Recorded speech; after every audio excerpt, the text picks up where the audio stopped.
ये कहानी है मीना नाम की एक लड़की की जिसे फोटोग्राफी और वीडियोग्राफी का बहुत शौक था। अरे यार, इस दो कोड़ी के फोन से एक भी फोटो अच्छी नहीं आती है। तभी वहां मीना की माँ पल्लवी आती है।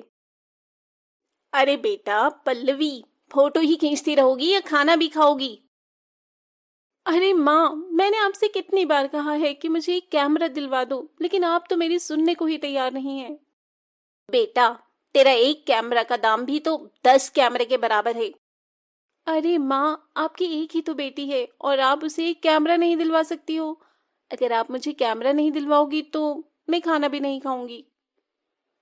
नाटक बंद कर, तेरी मनपसंद बिरयानी बनाई है मैंने। अच्छा, आज खा ले रही हूँ लेकिन कल से नहीं खाऊंगी, हाँ? चल देखती हूँ कि तू अपनी बातों पर अमल करती है या नहीं। हाँ, देख लेना आप। पहले मैं जरा आज अपनी बिरयानी खा लूं। पगली।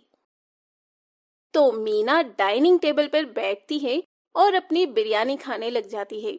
खैर, इसके कुछ दिन बाद एक दिन मीना के पापा ऑफिस से घर आते हैं। ले बेटा, तेरा बर्थडे गिफ्ट। अरे पापा, मुझे जो चाहिए वो तो आप मुझे देंगे नहीं, तो इसका क्या फायदा? अरे बेटा, मुझे मालूम है कि तुझे क्या चाहिए, लेकिन जरा इसे भी तो खोलकर देख ले एक बार। इसमें भी बहुत अच्छी चीज है। खोल ही लेती हूँ अब। इतने प्यार से जो लेकर आए हैं आप मेरे लिए। मीना गिफ्ट खोलती है तो देखती है कि उसमें कैमरा रखा हुआ है। ये देखकर मीना खुशी के मारे पागल हो जाती है। अजी, मैंने आपसे मना किया था ना कि इतना महंगा कैमरा अभी मत दिलाइए इसे। आप भी ना।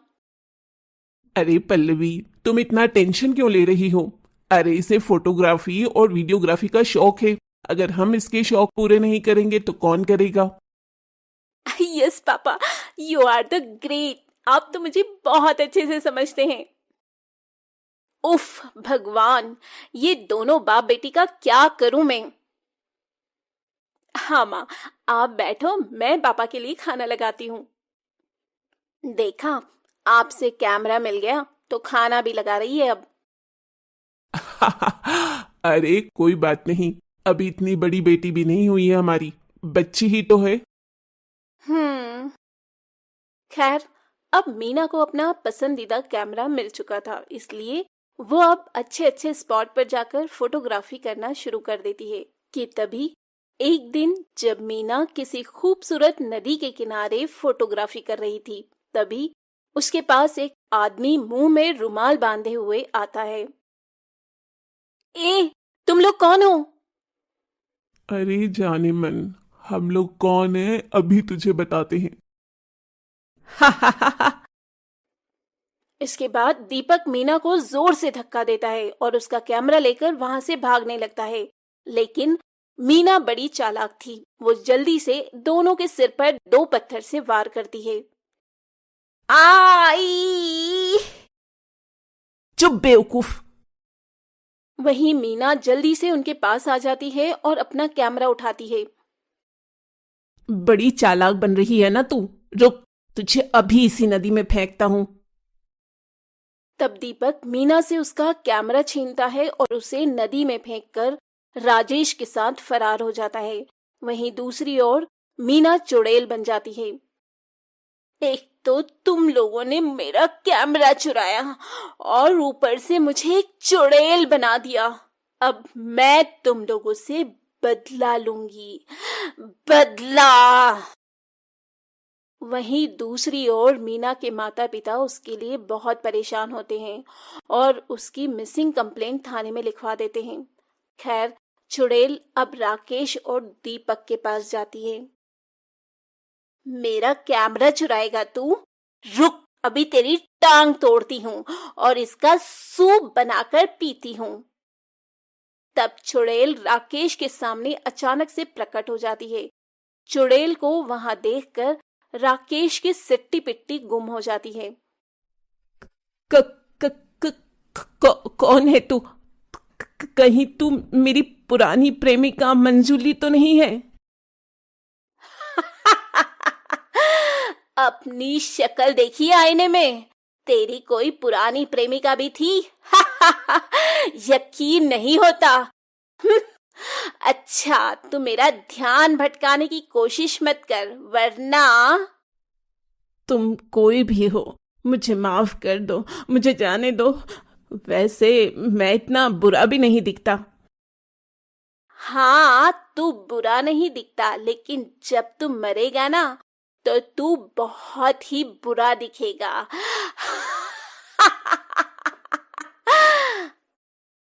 मरेगा मतलब? हाँ, अगर तू मरेगा नहीं तो मैं तेरे हाथ और पैर का सूप बनाकर कैसे पीऊंगी रे?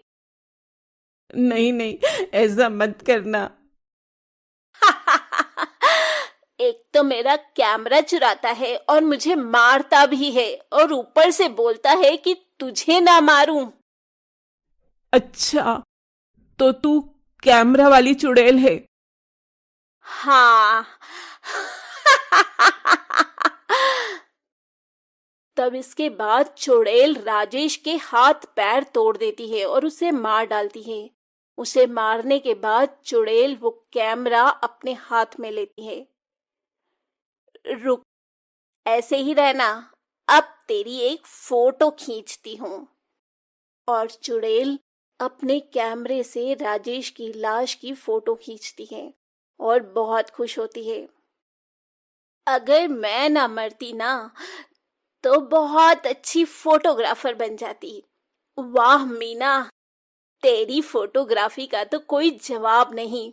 सोच रही हूँ, अब से मैं बुरे लोगों को ऐसे ही मारूंगी और उनकी ऐसे ही तस्वीर लूंगी। इसका मैं तो बड़ा मजा आने वाला है मीना। लेकिन दूसरा वाला आदमी कहाँ है? पहले तो उसे मारूंगी और सोच रही हूँ कि उसकी खोपड़ी का सूप बनाकर पीऊं। और चुड़ैल अब दीपक को ढूंढने लग जाती है। वहीं शाम को जब दीपक राजेश के पास आता है तो देखता है कि किसी ने राजेश को बहुत बुरी मौत मारा है। नहीं, कहीं ये काम उसी लड़की की आत्मा का तो नहीं है? मुझे भागना होगा यहाँ से। तभी वो वहां से भाग जाता। वहीं दूसरी ओर चुड़ैल एक आदमी की दुकान के पास जाती है। दरअसल वो आदमी मोहल्ले में बासी मिठाइयां बेचता था। इस आदमी की वजह से मेरा बहुत बुरा वाला पेट खराब हो गया था। इसे तो मारना ही पड़ेगा। खैर, वो आदमी अपनी दुकान बंद करके घर के लिए निकलने लगता है कि थोड़ी दूर आगे बढ़ने पर एक सुनसान गली में उसे चुड़ैल मिल जाती है। चुड़ैल? वो भी कैमरे वाली? आजकल चुड़ैलों के पास भी कैमरा होता है क्या? और क्या, हम लोग मॉडर्न जमाने के चुड़ैल हैं। हमारे पास सब कुछ होता है। अच्छी बात है, अच्छी बात है। लेकिन तुम्हें मुझसे क्या काम है? सुना है तू बासी मिठाइयां बेचता है, जिससे लोगों की तबीयत खराब हो जाती है। नहीं नहीं, ये किसने बोला? ये सब गलत है। मैं तो कॉलोनी में सबसे ताजी मिठाइयां बेचता हूँ। तभी चुड़ैल अपनी शक्ति से उस आदमी की दुकान की मिठाइयां अपने हाथों में प्रकट करती है। अच्छा, तो ये ले, अपनी सारी मिठाई खा ले। अब वो, आज मेरा पेट खराब है। मुझे पता था कि तू यही बोलेगा, लेकिन मैं तो तुझे ये मिठाई खिलाऊंगी। नहीं नहीं। जबरदस्ती उस आदमी के मुंह में मिठाई के डिब्बे को ठूंस देती है, जिससे उस आदमी की मौत हो जाती है। बड़ा आया, मेरा पेट खराब करेगा। गया ना काम से। उसे मारने के बाद चुड़ैल उसकी तस्वीर ले लेती है। मोटा गेंडा कहीं का, इसकी तो फोटो भी अच्छी नहीं आई। इसके बाद चुड़ैल दीपक को ढूंढने लग जाती है, लेकिन फिर भी उसे दीपक का कहीं पता नहीं चलता। आखिर ये दुष्ट दीपक है कहाँ? पता नहीं क्यों मैं अपनी शक्ति से भी उसको देख नहीं पा रही हूँ। लगता है कुछ गड़बड़ है। तब तक मैं अपने नए शिकार को ढूंढती हूँ। ये बोलते बोलते चुड़ैल रास्ते में जा रही थी कि तभी उसे एक आदमी मिल जाता है जो किसी औरत की चेन छीनकर भाग रहा था। अभी इसको सबक सिखाती हूँ, चोर कहीं का। चुड़ैल उस चोर के सामने चली जाती है। आह, चुड़ैल! अरे चोर, कितनी चोरी करेगा? हाँ, जाने दे चुड़ैल, मेरी एक छोटी बेटी है। तो क्या उसे भी चोरी करना सिखाएगा? तुझे तो मरना पड़ेगा ही, नहीं तो तू अपनी बेटी से भी चोरी ही करवाएगा। इसके बाद चुड़ैल उसे मार देती है और उसे एक खंबे से लटकाकर उसकी फोटो खींचती है। ये फोटो तो बड़ी जबरदस्त आई है। खैर, कुछ दिन बीत जाते हैं और कॉलोनी में चुड़ैल के बारे में सबको पता चलने लगता है। तभी एक दिन कॉलोनी वाले पंडित को बुलाते हैं। उस घर की एक सदस्य है वो चुड़ैल। पंडित जी, ये तो मेरा घर है। हाँ, तुम्हारी बेटी मर चुकी है और वो चुड़ैल में बदल चुकी है। वही ये सब कर रही है। ये सुनकर मीना के माता पिता बहुत रोते हैं।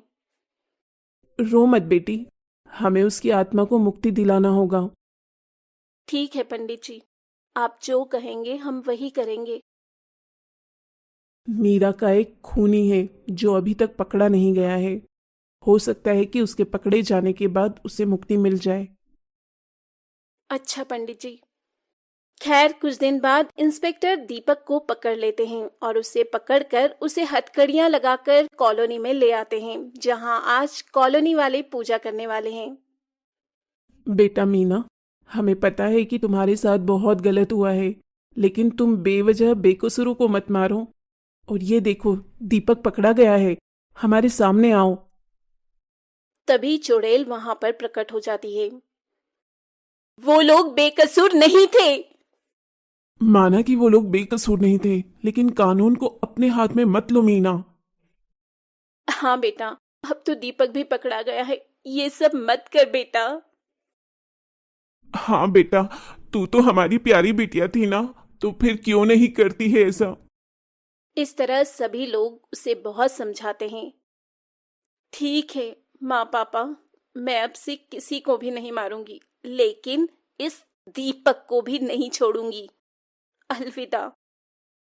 इतना कहने के बाद चुड़ैल दीपक को अपने साथ हवा में उड़ाकर ले जाती है और जाते जाते ऊपर से कॉलोनी वालों की फोटो भी खींच लेती है। ये फोटो देखकर मैं आप सबको बहुत याद करूंगी। वहीं चुड़ैल दीपक को अपनी दुनिया में ले जाकर उसे क्षण भर में मार देती है और इस तरह चुड़ैल का बदला पूरा हो जाता है।